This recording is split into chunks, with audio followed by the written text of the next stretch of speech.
Hi friends, welcome to HR Electrical Tutorial Telugu YouTube channel. Previous videos lo RAM signal gurinchi and basic signals, unit step signal, basic signals gurinchi discuss చేసుకున్నాము.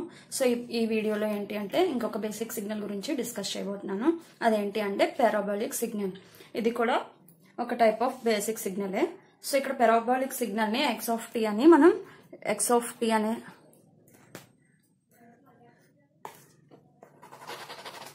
x of t అనే letter తో denote చేస్తున్నాము. So ఇక్కడ ఏంటి అంటే continuous form లోని ఎలా represent చేస్తాము, డిస్క్రిప్ట్ ఫామ్ లో ఎలా రిప్రజెంట్ చేస్తాము పారాబోలిక్ సిగ్నల్ అనేది మీకు చూపించబోతున్నాను. x of t is equal t²/2 when t greater than equal to 0. t అనేది గ్రేటర్ దెన్ ఈక్వల్ టు 0 అయినప్పుడు మనకి సిగ్నల్ అనేది t²/2 అనే యాంప్లిట్యూడ్ మ్యాగ్నిట్యూడ్ తోని మనకి సిగ్నల్ అనేది అపియర్ అవుతుంది.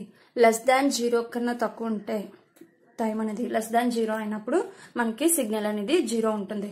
సో మనం ఇక్కడ ఏదైతే రిప్రజెంట్ చేసామో ఈక్వేషన్, ఆ ఈక్వేషన్ కి t సెకండ్స్ ఇస్తూ అంటే t is equal to 0, t is equal to 1, t is equal to 2.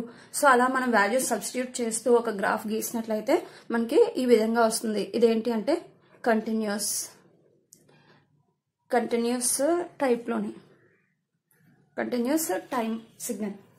Next అలాగే డిస్క్రీట్ ఫామ్ లో ఏ విధంగా రిప్రజెంట్ చేస్తారు అంటే x of n అనే లెటర్ తో రిప్రజెంట్ చేస్తాము. సేమ్ ఇక్కడ ఈక్వేషన్ అనేది సేమ్ గానే ఉంటుంది, బట్ మనం రిప్రజెంట్ చేసే సిగ్నల్ అనేది డిఫరెన్స్, సిగ్నల్ అనేది వేరీ అవుతుంది. ఎందుకంటే డిస్క్రీట్ ఫామ్ లో మనం పర్టికులర్ ఇన్స్టెంట్ ఆఫ్ టైం దగ్గర మాత్రమే మనకి పల్స్ జనరేట్ అవుతుంది. అదే కంటిన్యూస్ లో అనుకోండి ప్రతి ఇన్స్టెంట్ దగ్గర మనకి సిగ్నల్ అనేది సమ్ మ్యాగ్నిట్యూడ్ తో అపియర్ అవుతుంది అవుట్పుట్ లో. సో ఇక్కడ ఏంటి అంటే x of n is equal to n²/2 when n greater than equal to 0 అయినప్పుడు మనకి సిగ్నల్ యొక్క యాంప్లిట్యూడ్ అనేది n²/2 అనేది వస్తుంది. అదే 0 కన్నా తక్కువ ఉన్నట్లయితే మనకి 0 అనేది అవుట్పుట్ సిగ్నల్ లో అపియర్ అవుతుంది. దాన్ని ఇక్కడ రిప్రజెంట్ చేశాను చూడండి. 0 ఇన్స్టెంట్ దగ్గర 0 ఉంటుంది. నెక్స్ట్ 1 అనే n is equal to 1 second దగ్గర మనకి సమ్ మ్యాగ్నిట్యూడ్ 0.5 మ్యాగ్నిట్యూడ్ తో అపియర్ అయింది. నెక్స్ట్ అలాగే 2 దగ్గర 2, 3 దగ్గర 4.5. ఇక్కడ ఏంటి అంటే నేను యూనిట్ పారాబోలిక్ సిగ్నల్ తీసుకున్నాను. అలా యూనిట్ కాకుండా ఏదైనా సమ్ యాంప్లిట్యూడ్ ఉన్నది అనుకోండి, వాటిని ఎలా రిప్రజెంట్ చేస్తామంటే x of t is equal to at²/2 when t greater than equal to 0 and 0 when t less than is equal to 0 అయినప్పుడు. అదే డిస్క్రీట్ ఫామ్ లో అయితే a into n²/2 when n greater than or equal to 0, 0 when n less than or equal to 0. So ఈ విధంగా మనం parabolic signal ని represent చేస్తాం. ఇక్కడ నేను చెప్పేది ఏంటి అంటే unit parabolic signal nothing but ఏంటి అంటే యాంప్లిట్యూడ్ అనేది ఇక్కడ ఏ వాల్యూ అనేది 1 తీసుకుంటున్నాం. సో నెక్స్ట్ ఇదే పారాబోలిక్ సిగ్నల్ ని మనం ర్యామ్ సిగ్నల్ యూజ్ చేసుకుని తీసుకోవచ్చు. అలాగే నెక్స్ట్ యూనిట్ స్టెప్ సిగ్నల్ ని అలాగే ఇంపల్స్ సిగ్నల్స్ ని యూజ్ చేసుకొని కూడా మనం పారాబోలిక్ సిగ్నల్ ని డిరైవ్ చేయొచ్చు. అది ఎలా అంటే ఇక్కడ చూడండి, మనం యూనిట్ స్టెప్ సిగ్నల్ ని ఇంటిగ్రేట్ చేసామనుకోండి మనకేంటి ర్యాంప్ సిగ్నల్ అనేది వస్తుంది. అదే మీరు ర్యాంప్ సిగ్నల్ ని ఇంటిగ్రేట్ చేశారనుకోండి, ఇంటిగ్రేట్ చేస్తే మీకు పారాబోలిక్ సిగ్నల్ అనేది వస్తుంది. సో మనం ఈ విధంగా పారాబోలిక్ సిగ్నల్ అనేది తీసుకోవచ్చు. ఇక్కడ చూడండి in the form of integrations and differentiation లో మనం ఈక్వేషన్స్ అనేవి రాసాము. x of t అంటే పారాబోలిక్ సిగ్నల్ అనేది ఎలా వస్తుంది, ర్యాంప్ సిగ్నల్ ఇంటిగ్రేట్ చేస్తే మనకు పారాబోలిక్ సిగ్నల్ వస్తుంది. లేదా ఒకవేళ మీకు అక్కడ సిగ్నల్ యూనిట్ స్టెప్ సిగ్నల్ ఇచ్చారనుకోండి, మనం ఆ యూనిట్ స్టెప్ సిగ్నల్ ని 2 times ఇంటిగ్రేట్ చేస్తే మనకి పారాబోలిక్ సిగ్నల్ అనేది వస్తుంది. లేదు అక్కడ ఇచ్చిన బేసిక్ సిగ్నల్ ఏంటి అంటే ఇంపల్స్ సిగ్నల్ ఇచ్చారనుకోండి, మనం ఇప్పుడు దాన్ని 3 times ఇంటిగ్రేషన్ చేస్తే మనకి పారాబోలిక్ సిగ్నల్ అనేది వస్తుంది. సేమ్ వైస్ వర్సా ఏంటి అంటే ఇక్కడ డిఫరెన్షియేషన్. అదేంటి అంటే పారాబోలిక్ సిగ్నల్ ని మనం డిఫరెన్షియేట్ చేసామనుకోండి ర్యాంప్ సిగ్నల్ వస్తుంది. అదే ర్యాంప్ సిగ్నల్ ని మళ్ళీ మనం in the form of parabolic లో కదా మనం మాట్లాడుతున్నాం. ఇప్పుడు సేమ్ అలాగే పారాబోలిక్ సిగ్నల్ ని 2 times డిఫరెన్షియేట్ చేసామనుకోండి మనకి ఏమొస్తుంది, యూనిట్ స్టెప్ సిగ్నల్ వస్తుంది. అదే 3 times డిఫరెన్షియేషన్ చేస్తే మనకి ఇంపల్స్ సిగ్నల్ అనేది వస్తుంది. సో ఇది ఏంటి అంటే బేసిక్ పారాబోలిక్ సిగ్నల్. ఈ సిగ్నల్స్ అన్ని జస్ట్ వాటి యొక్క ఈక్వేషన్స్ ఏంటి, ఎలా రాయాలి, వాటిని వచ్చిన ఈక్వేషన్స్ బట్టి మనం గ్రాఫ్ ని ఎలా డ్రా చేయాలి అనేది బేసిక్ ఐడియా ఉంటే చాలు. సిగ్నల్స్ అండ్ సిస్టమ్స్ లో ఈ బేసిక్ సిగ్నల్స్ మేజర్ గా యూజ్ చేసుకొని మనం ప్రతి సమ్ కంటిన్యూస్ ఫామ్ లో LTI systems Fourier series, Fourier transform. So వీటన్నిటిలో కూడా మనం ఈ బేసిక్ సిగ్నల్స్ ని యూజ్ చేసుకుని ప్రతిదీ చేస్తూ ఉంటాం. లైక్ ఏంటి అంటే time shifting, time reversal, time scaling, next వచ్చేసి కన్వల్యూషన్. ఇవన్నీ కూడా మనం బేసిక్ సిగ్నల్స్ ని యూజ్ చేసుకుని ఆ సిగ్నల్ ని షిఫ్ట్ చేయడం లేదా వాటి యొక్క స్కేలింగ్ మార్చడం ఈ విధంగా చేస్తూ ఉంటాం. టైప్స్ ఆఫ్ సిస్టమ్స్ బట్టి కూడా ఉంటుంది. సో అందుకని ఏంటి అంటే బేసిక్ సిగ్నల్స్ కి టైం అనేది కొంచెం ఎక్కువ తీసుకుంటున్నాను, ఈజీగా కొంచెం అర్థమయ్యేలా చెప్పడం గురించి, అందరికీ అర్థం అవ్వాలి అనే ఉద్దేశంతో. నెక్స్ట్ సిగ్నల్ వచ్చేసి rectangular signal are rectangular pulse అంటారు, సిగ్నల్ అంటారు.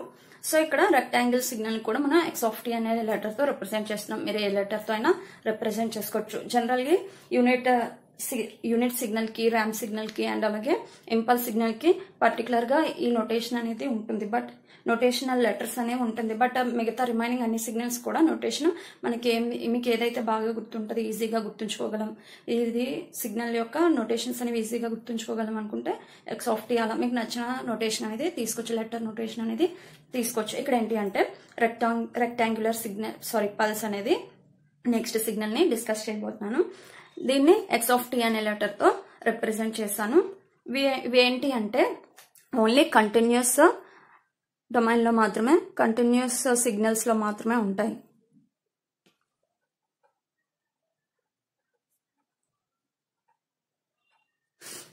సో ఇక్కడ ఏంటి అంటే మనం కంటిన్యూస్ స్టెప్ సిగ్నల్ ని ఈ విధంగా రిప్రజెంట్ చేస్తున్నాము.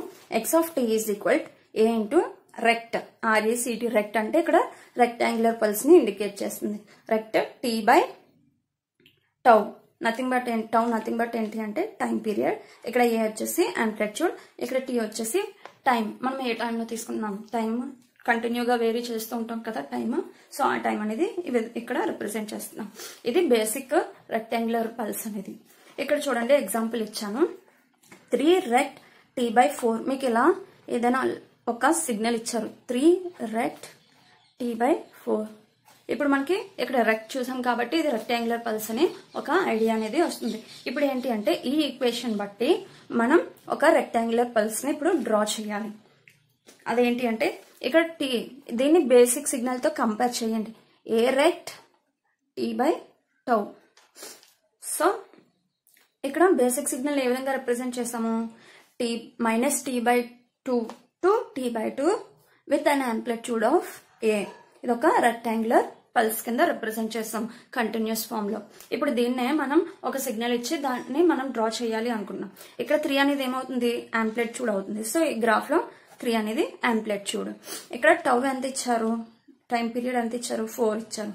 సో ఇక్కడ మనకేంటి -t/2 to t/2 అనేది టైం పీరియడ్ ఉంటుంది. ఇక్కడ 4 ఇచ్చారు కాబట్టి 4/2 to 4/2 అంటే -2 to +2 అనేది ఇక్కడ టైం పీరియడ్ అనేది స్టార్ట్ అవుతుంది. -2 నుంచి 2కి 2 వరకు మనకి రెక్టాంగిల్ పల్స్ అనేది ఉంటుంది. సో మనం ఈ విధంగా డ్రా చేసుకోవాలి ఒక రెక్టాంగులర్ సిగ్నల్ మీకు ఈ ఫామ్ లో ఇచ్చినప్పుడు.